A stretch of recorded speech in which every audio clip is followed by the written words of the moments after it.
Good morning sir. Good morning. Tell about your. என்ற பேர் ஸ்ரீராம்ங்க. நான் தெக்கால தோட்டத்துல வரேங்க. தெக்கால தோட்டத்துல நமக்கு ஒரு சின்ன வீடு. தெக்கால தோட்டம் சின்ன வீடா? சின்ன வீடு நீங்க நினைக்கிற மாதிரி சின்ன வீடு இல்லைங்க. ஸ்மால் ஹவுஸுங்க. அதுதாங்க அப்படி சொன்னேன். தம்பி நான் உன்னை பத்தி கேட்டேன். அதுதானே நான் சொன்னேன். சரி, ஏதாவது குவாலிஃபிகேஷன் இருக்கா? குவாலிஃபிகேஷனுங்களா? போன மாசம் தாங்க பிஎஸ்சி கம்ப்யூட்டர் சயின்ஸ் முடிச்சேங்க. இந்த மாசம் ரிசல்ட் வந்துருங்க. எக்ஸாம் பண்ணி நம்ம ஊர்ல நோம்பிங்க. அந்த அன்னைக்கு வீடியோ வீடியோ தீர்த்த கூட எடுத்துங்க. அதனால கண்டிப்பா பாஸ் ஆயிடுங்க. கண்ணுல ஒரு திமிரு, ஒரு ஆங்காரம், இதெல்லாம் இங்க உருப்பட போகுது. ஸ்கில்ஸ் ஏதாவது இருக்கா? ஸ்கில்ஸுங்களா? நானும் என் மாப்பிள்ளைங்க சேர்ந்தானு வச்சுக்கோங்க. உடக்கா எவ்வளவுக்கால இருந்தாலும் சரி கூறிவாக்காம கரெக்டா அடிச்சு போடுவோங்க. உடக்காயா?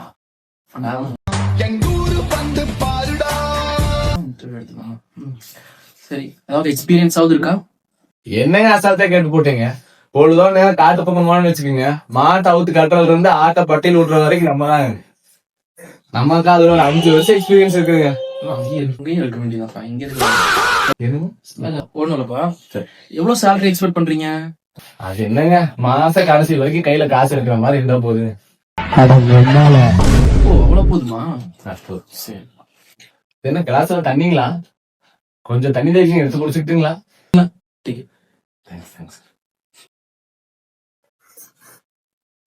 ஒரே உப்புசமா இருக்குதுங்க. கொஞ்சம் ஃபேன் ஏசி போட்டீங்கன்னா பரவாயில்ல.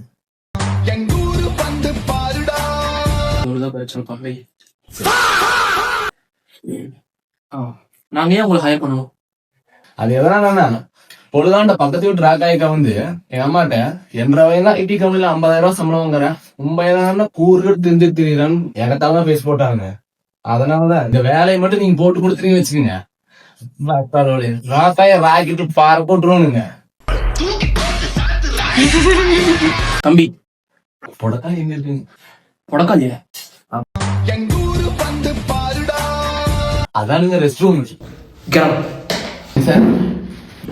வெளியே போட கட்டிட்டு எல்லா ஏரியாலையும் புழங்கிட்டு தான் வந்திருக்கேன்.